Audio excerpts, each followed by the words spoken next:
தாய் வீடு ஜூன் 2026. காட்சி மொழியும் உளவியல் மெய்ப்பாடுகளும். ஈழத்து பூதத்தேவனார் ஒரு மீள்வாசிப்பு. எழுதியவர் சீனா ரமேஷ். வாசிப்பவர் ஆனந்தராணி பாலேந்திரா. ஈழத்து பூதத்தேவனார் ஈழத்தமிழரின் தொன்மையான இலக்கிய அடையாளமாக மதிப்பிடப்படும் சங்கப் புலவர்களில் முக்கியமானவர்.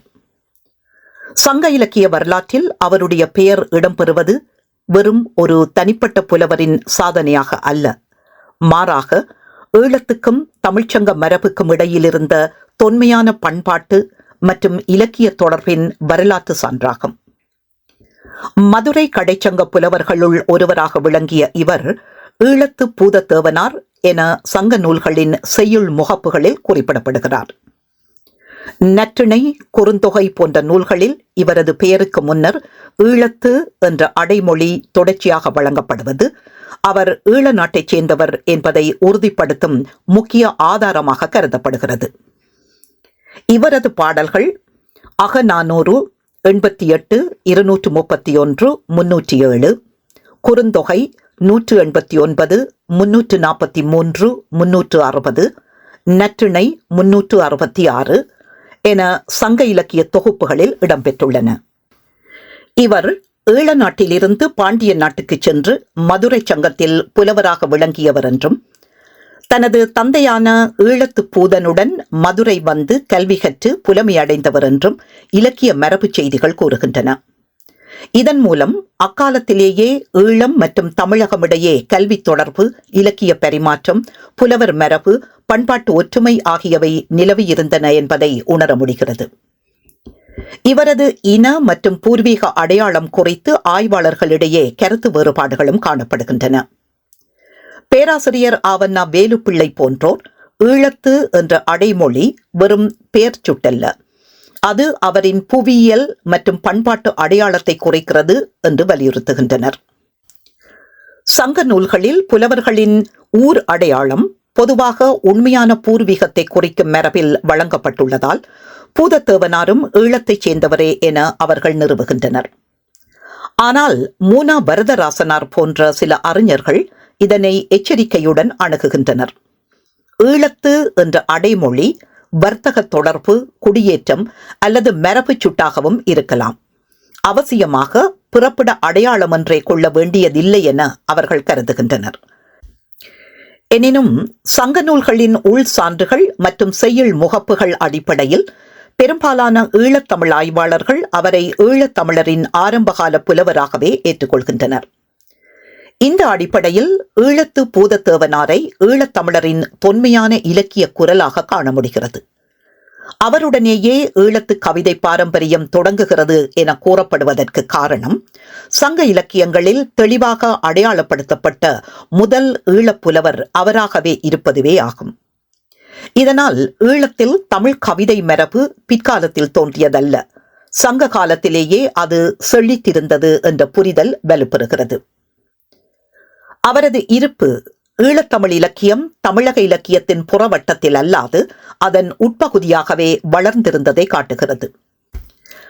மதுரை சங்கத்தில் பங்கு பெற்றதன் மூலம் ஈழப்புலவர்களும் தமிழ் செம்மொழி இலக்கிய உருவாக்கத்தில் செயற்பாட்டு தொடர்புடையவர்களாக இருந்தனர் என்பது தெளிவாகிறது.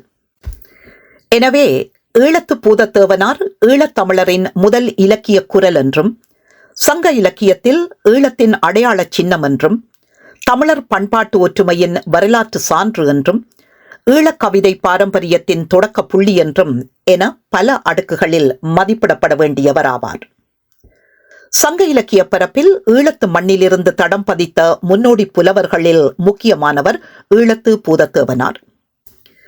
இவரது பாடல்கள் வெறும் அகத்திணை சித்திரிப்புகளாக மட்டுமன்றி உலக இலக்கியத்தில் பேசப்படும் படிம கோட்பாடு, இமேஜிசம் சார்ந்த கவித்துவ கூறுகளை தன்னகத்தே கொண்டிருப்பதால் தனித்துவம் பெறுகின்றன.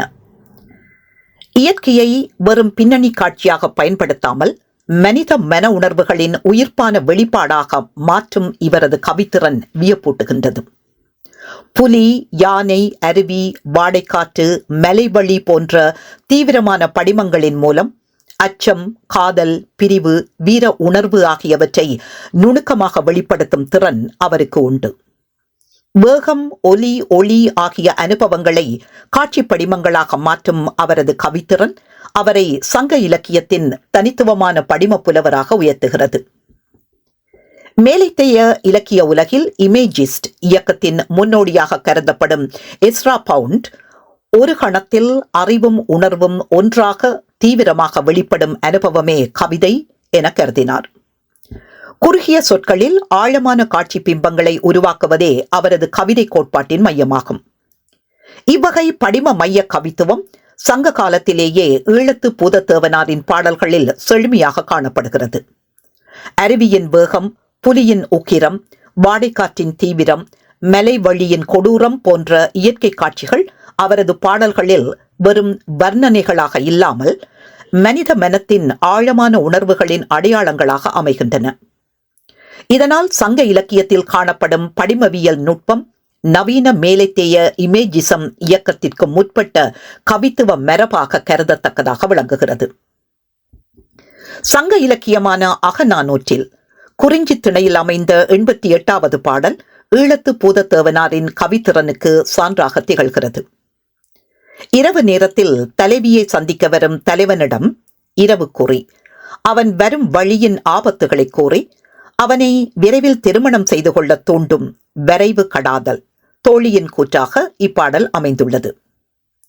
இப்பாடல் அகவற்பா யாப்பில் இயற்றப்பட்டுள்ளது. இதன் நடை மிக வேகமாகவும் அதே சமயம் அழுத்தமாகவும் அமைந்துள்ளது.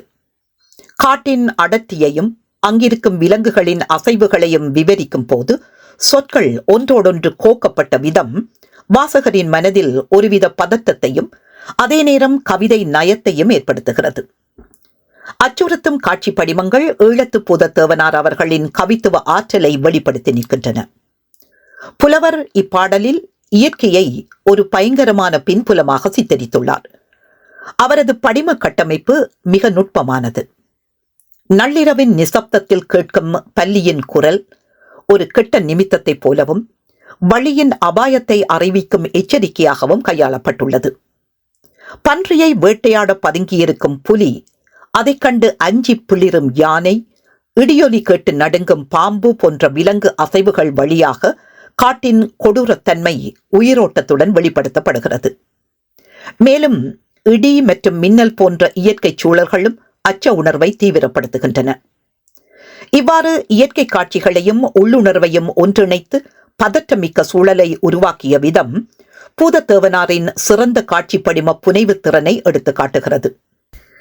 ஒரு சிறந்த அகப்பாடல் என்பது சொல்லப்படும் செய்திக்கு அப்பால் ஓர் உட்பொருளை கொண்டிருக்க வேண்டும்.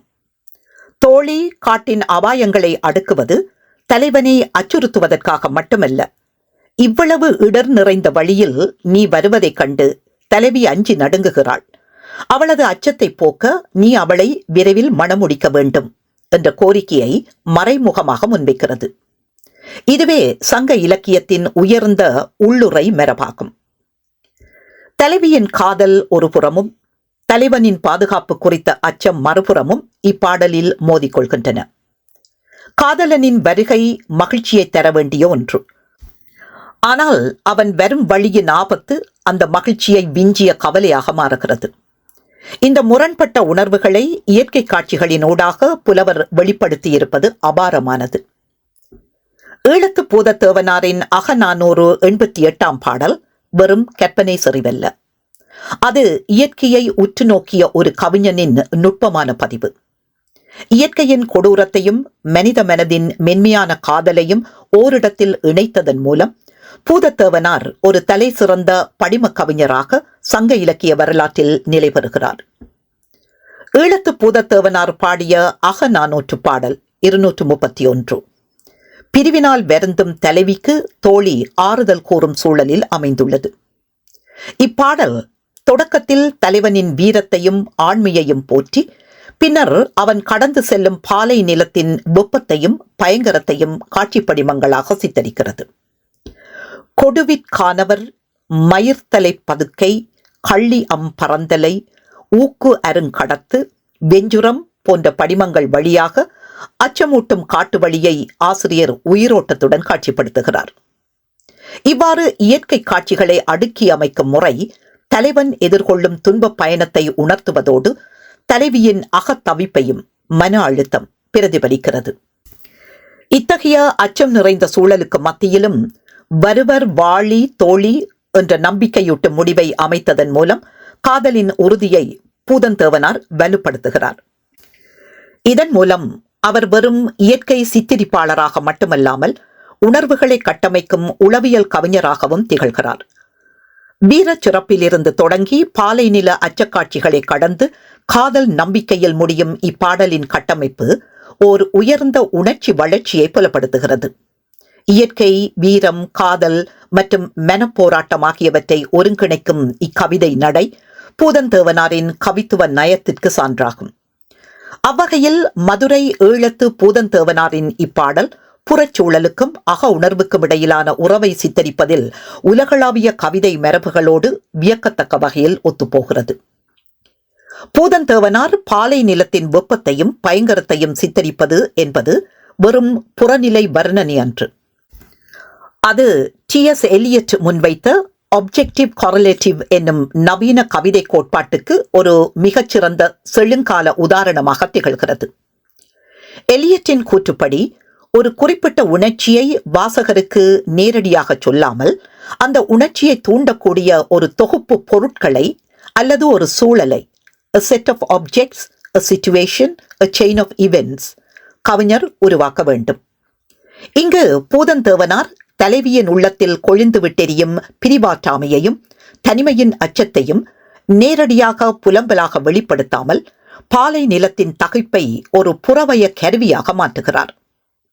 நிலம் பிளந்து கிடப்பதும் கானல் நீர் பேய் தேராக தெரிவதும் வெறும் புவியியல் மாற்றங்கள் அல்ல, அவை தலைவியின் சிதைந்த மனநிலையையும் அவநம்பிக்கையையும் பிரதிபலிக்கும் படிமங்கள். இவ்வாறு மனதின் அகத்தகிப்பு நிலத்தின் புறத்தகிப்பாக உருமாற்றம் பெற்று வாசகரின் மனதில் அதே துயரத்தை மிகச் சரியாக கடத்துகிறது. இத்தகைய உத்தியின் மூலம் பூதந்தேவனார் சங்க காலத்திலேயே எலியட்டின் நவீன கோட்பாட்டை தன் கவிதைக்குள் இயல்பாக பொருத்தியுள்ளார் என்பது புலனாகிறது. அந்த பயங்கரமான சூழலுக்கு நடுவிலும் வருவர் வாழி தோழி என்று அவர் முடிப்பது தகிக்கும் பாலை நிலத்தின் மேல் பெய்யும் ஒரு துளி மழையைப் போல நம்பிக்கையின் உச்சமாக அமைகிறது. பூதந்தேவனார் குறிப்பிடும் இல்லிருந்து அமைவோர்க்கு இல், வீட்டிற்குள் முடங்கி கிடப்பவருக்கு புகழில்லை என்ற வரி ராபர்ட் பிரவுனிங்கின் புகழ்பெற்ற குறைபாடற்ற முழுமை என்ற கருத்தாக்கத்தோடு மிக நெருக்கமான தொடர்புடையது. பிரவுனிங்கின் ஆண்ட்ரியா டெல் சாட்டோ அல்லது த லாஸ்ட் ரைட் டுகெதர் போன்ற கவிதைகளில் தோல்வியை பற்றிய கவலையின்றி இலக்கை நோக்கி நகர்வதே உயர்வாக பேசப்படும். ஒரு மனிதனின் இலக்கு அவனது பிடிக்குள் அடங்குவதாக இருக்கக்கூடாது. இல்லையென்றால் வானம் எதற்கு? But a man's reach should exceed his grasp. Oh, what's a heaven for? என்பது பிரவுனிங்கின் வாதம். அதேபோல் பூதந்தேவனார் இல்லிருந்து அமைவோர்க்கு இல் என்று கூறும்போது பாதுகாப்பு வளையத்திற்குள் தங்குவதை ஒரு வாழ்வியல் வீழ்ச்சியாக கருதுகிறார். தலைவன் பாலை நிலத்தின் 5 வரி நெறியை தேர்ந்தெடுப்பது வெறும் பொருளுக்காக அல்ல, தன் ஆற்றலை நிரூபிக்கும் ஒரு அகப்போராட்டம். பிரவுனிங்கின் நாயகர்கள் ஆபத்துகளை எதிர்கொள்ளும் போது அடையும் அதே மனக்கிளர்ச்சியை பூதந்தேவனார் தலைவனின் நாணுடை மெனத்தர் என்ற சொல்லாட்சியில் பொதித்து வைக்கிறார். இங்கு நான் என்பது தோல்விக்கோ வறுமைக்கோ அஞ்சுவது அல்ல, தன் கடமையை செய்ய தவறிவிடுவோமோ என்ற அறச்சீற்றத்தை குறிக்கிறது. பிரவுனிங்கின் கவிதைகளில் காதல் என்பது பாதுகாப்பான அறையில் வளர்க்கப்படும் செடி அல்ல, அது போராட்டங்களுக்கிடையே உறுதிப்படுத்தப்பட வேண்டிய ஒன்று. பூதந்தேவனாரும் இதையே செய்கிறார். பாலை நிலத்தின் பயங்கரத்தை அவர் நீட்டிப்பது தலைவியை அச்சுறுத்த அல்ல, அத்தகைய பயங்கரமான சூழலிலும் தலைவியின் நினைவு தலைவனை வழிநடத்தி வரும் என்பதை தோழியின் மூலம் உணர்த்தவே. அதாவது புறத்தின் கடுமை அகத்தின் வலிமையை அளவிடும் உரைகள் ஆகிறது. ராபர்ட் பிரவுனிங் தனது நாடகப்பாங்கான தனிமொழிகள் வழியாக ஒரு பாத்திரம் தன்னுள் நிகழ்த்தும் உரையாடல் அல்லது ஒரு மௌனமான கேட்பாளரிடம் பேசும் பேச்சின் மூலம் அந்த பாத்திரத்தின் சிக்கலான ஆழ்மனதை வெளிப்படுத்துவார். அகநானூறு 231 பூதந்தேவனார் கையாண்டிருக்கும் தோழியின் கூற்று என்பது ஒரு வகையில் இந்த நாடக தனிமொழியின் பண்பை கொண்டுள்ளது. இங்கே தோழி பேசுவது வெறும் சமாதானம் அல்ல, அது தலைவியின் அச்சத்தை போக்கி தலைவனின் வீரத்தின் மீது ஒரு வீரயுக மதிப்பீட்டை உருவாக்கும் ஓர் உளவியல் உத்தி. பிரவுனிங்கின் நாடக தனிமொழிகள் எப்படி ஒரு பாத்திரத்தின் மன அடுக்குகளை திறக்கின்றனவோ அதேபோல் பூதந்தேவனாரின் இப்பாடல் கூற்று பாலை நிலத்தின் அச்சத்தை போக்கி நம்பிக்கையை விதைக்கும் ஒரு நாடக பாங்கான உளவியல் உரையாடலாக அமைகிறது. பூதந்தேவனாரும் பிரவுனிங்கும் ஒரு புள்ளியில் சந்திக்கிறார்கள். வாழ்வு என்பது தேக்கமடைவதல்ல, சவால்களை கடந்து தன்னை தகவமைத்துக் கொள்வதே மேன்மை. ஈழத்து பூதந்தேவனார் பாடிய குறுந்தொகை 343வது பாடல் சங்க இலக்கியத்தின் குறிஞ்சி திணை மரபில் அமைந்தது. தலைவன் தன்னை மணந்து கொள்ளாமல் காலம் தாழ்த்துவதைக் கண்டு வருந்தும் தலைவி தன் தோழியிடம் தன் ஆற்றாமையை வெளிப்படுத்தும் விதமாக இக்கவிதை கட்டமைக்கப்பட்டுள்ளது. சொற்களுக்கு பின்னால் ஒளிரும் உக்கிரமான காட்சி படிமங்களே இப்பாடலின் உயிர் நாடியாகும். இப்பாடலின் மைய பகுதி மலைநாட்டின் வீரத்தையும் பயங்கரத்தையும் ஒரு சேர காட்டும் விலங்கு படிமங்களால் அனிமல் இமேஜரி அடுக்குமுறையில் கட்டமைக்கப்பட்டுள்ளது. மதம் கொண்ட யானையை தாக்கி வென்ற கொடிய புலியின் சித்திரத்தை புலவர் வரைகிறார். நிலத்தின் தன்மையை விளக்க புலவர் பயன்படுத்தும் குறியீடு ஆழமானது. யானையை தாக்கியதால் புலியின் நகங்களும் கொம்பும் உகிர் குருதியால் சிவந்து காணப்படுகின்றன. இது அந்த நிலத்தின் வீரத்தையும் அங்கு நிலவும் வாழ்வாதார போராட்டத்தையும் குறியீடாக உணர்த்துகிறது. அத்துடன் காற்றால் உதிர்ந்து கிடக்கும் வேங்கை மலர்கள் அந்த செந்நிற குருதி படிந்த நிலத்திற்கு ஒரு வண்ணச் சேர்க்கையை தருகின்றன. இந்த காட்சிகள் வெறும் இயற்கை விவரிப்புகள் அல்ல. இத்தகைய வீரம் செறிந்த நிலத்தைச் சேர்ந்த தலைவன் ஏன் என் மென்மையான காதலை உணரவில்லை என்ற தலைவியின் உள்ளுரை இன்ஹெரண்ட் மீனிங் ஆதங்கத்தை இவை வெளிப்படுத்துகின்றன. இயற்கையின் உக்கிரத்தையும் வீர உணர்வையும் ஒன்றிணைக்கும் திறனிலும் பூதந்தேவனார் தனித்துவம் பெறுகிறார். இப்பாடலில் புலி தாக்கிய யானையின் இரத்தத்தால் சுவந்த நகங்களை வேங்கை மலர்களோடு ஒப்பிடுவது தீவிரமான நிறப்படிமத்தை உருவாக்குகிறது. இயற்கையின் கொடூரமும் வீரத்தின் அழகும் ஒரே காட்சியில் புலப்படுகின்றன. அதேபோன்று அகநானூறு 231 பாடலில் பாலை நிலத்தின் வெம்மையும் அச்சமூட்டும் சூழலும் சித்தரிக்கப்படுகின்றன. ஆனால் அந்த அச்சத்தின் மத்தியில் கூட தலைவனின் வீரத்தையும் காதலின் உறுதியையும் புலவர் வலியுறுத்துகிறார். வருவர் வாழி தோழி என்ற நம்பிக்கையூட்டும் முடிவு காதலின் நிலைத்தன்மையை உணர்த்துகிறது. ஈழத்து பூதந்தேவனார் பாடிய குறுந்தொகை 360வது பாடல் குறிஞ்சி திணை சங்ககால தமிழ்ச் சமூகத்தின் வழிபாட்டு முறையையும் அக உணர்வின் உளவியல் சிக்கல்களையும் இணைத்து பேசும் ஒரு சிறந்த படைப்பாகும். தலைவியின் மெலிவிற்கு காரணமறியாத செவிலித்தாய் அதனை தெய்வ குற்றம் என கருதி வெறியாடல் சடங்கிற்கு ஏற்பாடு செய்கிறாள். இச்சூழலில் தலைவியின் உண்மையான காதல் துயரத்தை தோழி வெளிப்படுத்தும் விதமாக இக்கவிதை கட்டமைக்கப்பட்டுள்ளது. மானுட உளவியலை சமூக சூழலோடு பிணைப்பதில் பூதந்தேவனார் இக்கவிதையில் வெற்றி பெற்றுள்ளார். தாய் நிகழ்த்தும் வெறியாடல் என்ற சமூக சடங்கிற்கும் தலைவியின் உள்ளத்தில் ஒலிக்கும் காதல் நினைவுகளுக்கும் இடையிலான முரண்பாடு இதில் நுட்பமாக வெளிப்படுகிறது. குறிப்பாக சோலையில் எழும் எதிரொலி தலைவியின் அக உணர்வுகளின் குறியீடாக சிம்பல் அமைகிறது. சடங்குகளால் தீர்க்க முடியாத அகத்தவிப்பினை இப்பாடல் மிக மென்மையாக பதிவு செய்கிறது. ஈழத்து பூதந்தேவனார் பாடிய நற்றிணை 366 பாடல் சங்க இலக்கியத்தின் வாடை பாசறை அல்லது நெடுநல் வாடை மரபின் சாரத்தை ஒரு சிறிய அகக்கவிதைக்குள் அடக்கிய உன்னத படைப்பாகும். இப்பாடல் போர்க்களம் அல்லது தொழில் நிமித்தம் பிரிந்து சென்ற தலைவன் வாடைக்காற்றின் குளிர்ச்சியில் தலைவியின் நினைவால் வாடி அவளை பிரியும் காதலர்களை மடவர் அறிவற்றவர் என சாற்றும் விதமாக கட்டமைக்கப்பட்டுள்ளது. பாடலின் முதல் பகுதி தலைவியின் அழகையும் அவள் கூதிர் காலத்திற்காக குளிர்காலம் தன்னை தயார் செய்து கொண்டிருக்கும் விதத்தையும் மிக நுட்பமான படிமங்களால் சித்தரிக்கிறது. அரவு கிளர்ந்தன்ன நுண்துகில் என்ற வரி பாம்பின் சட்டை போன்ற மெல்லிய ஆடையை தலைவி அணிந்திருப்பதை சுட்டுகிறது.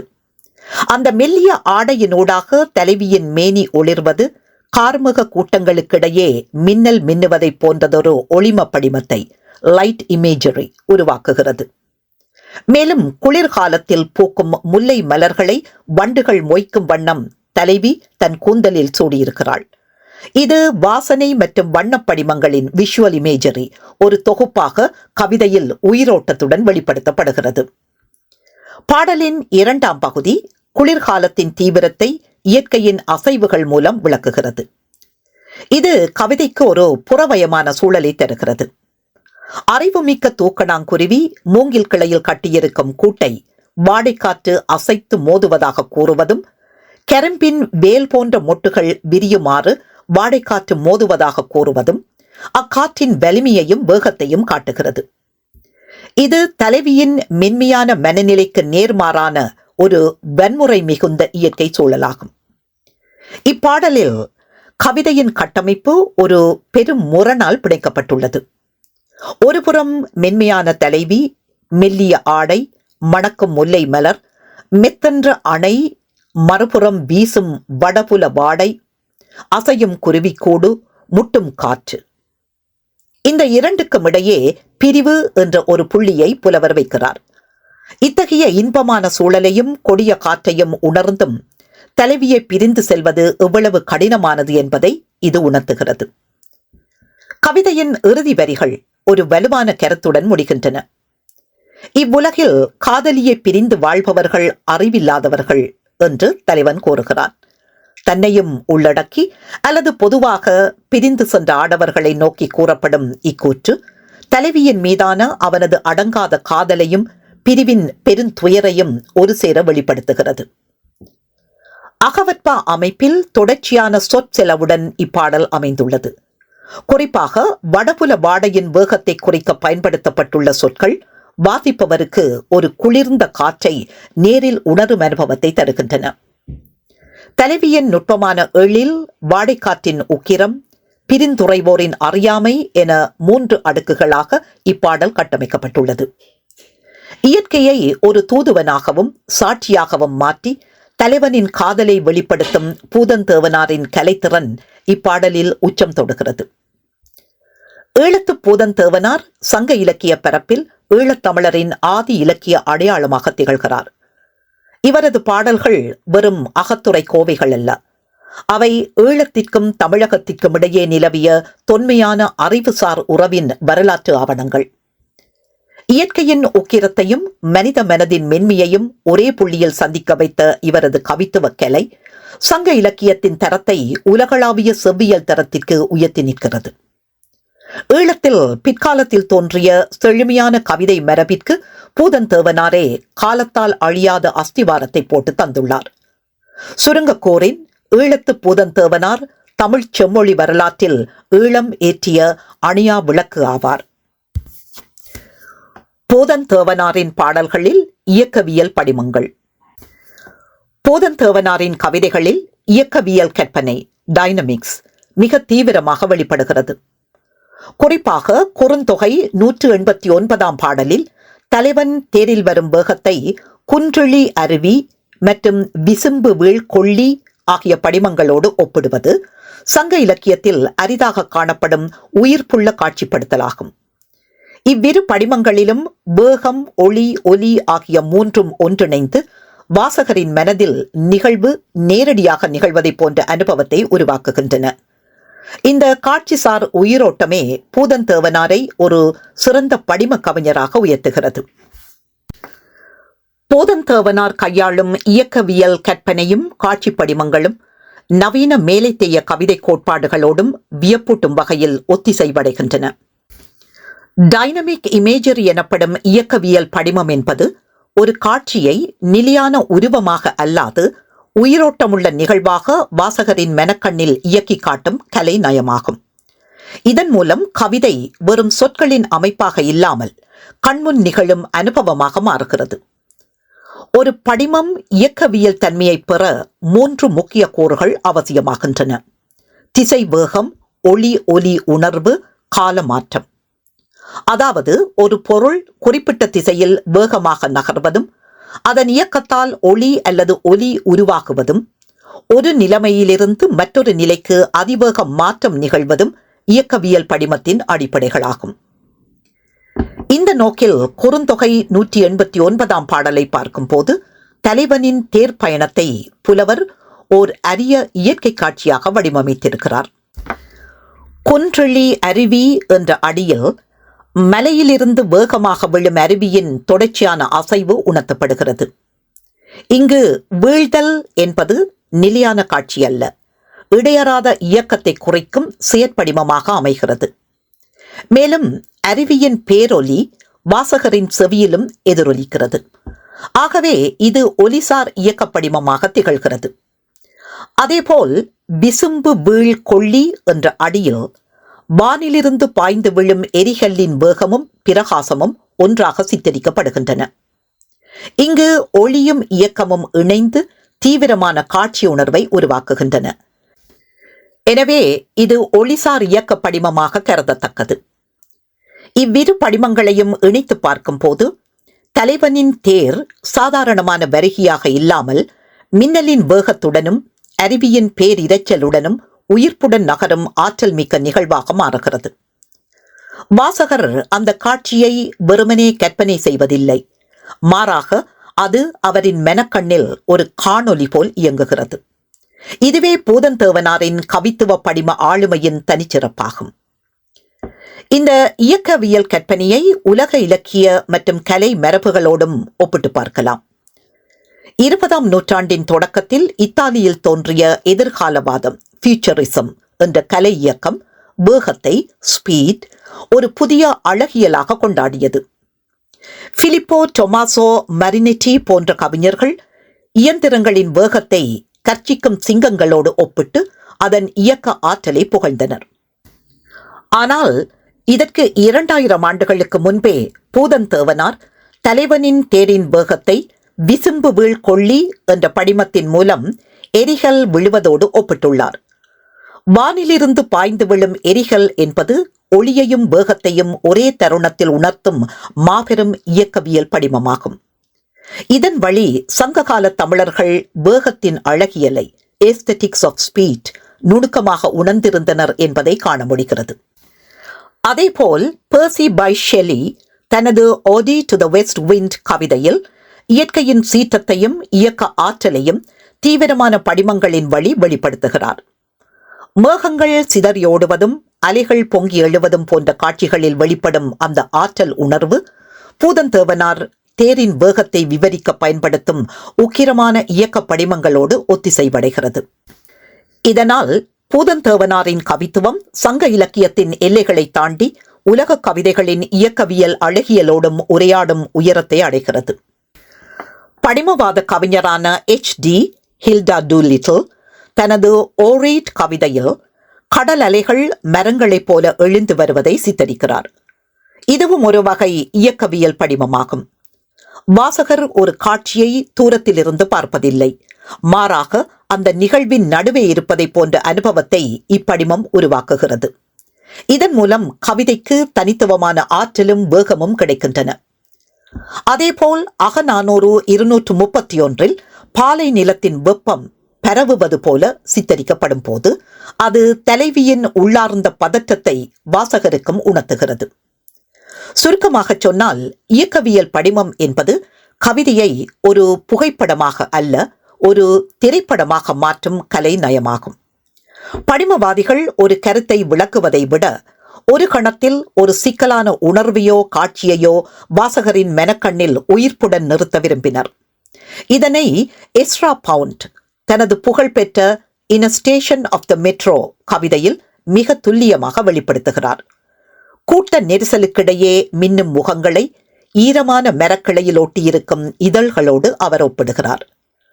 அதுபோலவே பூதந்தேவனார் தேரின் வேகத்தை வெறும் வேகம் என்று கூறாமல் ஒளி, கொள்ளி, ஒலி, அருவி, இயக்கம், வீழ்தல் ஆகியவற்றின் ஒருங்கிணைந்த படிமமாக வடிவமைக்கிறார். இது எலியட் அல்லது பவுண்ட் வலியுறுத்திய துல்லியமான படிமக்கலைக்கு மிகச்சிறந்த எடுத்துக்காட்டாக அமைகிறது. பூதந்தேவனாரின் கவிதைகள் வெறும் சங்ககால வாழ்க்கை பதிவுகளாக அல்லாது இயக்கம், வேகம், ஒலி, ஒளி ஆகியவற்றை ஒருங்கிணைத்து உயிர்ப்புள்ள காட்சிகளை உருவாக்கும் உயர்ந்த படிமக்கலையாக திகழ்கின்றன. அவரது இயக்கவியல் படிமங்கள் வாசகரின் மனதில் ஒரு நிகழ்வை நேரடியாக அனுபவிக்க செய்கின்றன. இதனால் அவரது கவித்துவம் சங்க இலக்கியத்தின் வரம்புகளை தாண்டி நவீன படிமவாதம், எதிர்காலவாதம் மற்றும் உலக கவிதைகளின் இயக்க அழகியலோடும் உரையாடும் தன்மையை பெறுகிறது. இவ்வகையில் பூதந்தேவனார் தமிழ்ச்சங்க இலக்கியத்தின் முன்னோடி படிம கவிஞர்களில் ஒருவராக கருதத்தக்கவர். ஈழத்து பூதந்தேவனாரின் கவித்துவ ஆளுமை காட்சி, உணர்வு, மொழி என்ற 3 கூறுகளின் செம்மையான ஒருமைப்பாட்டில் அமைகிறது.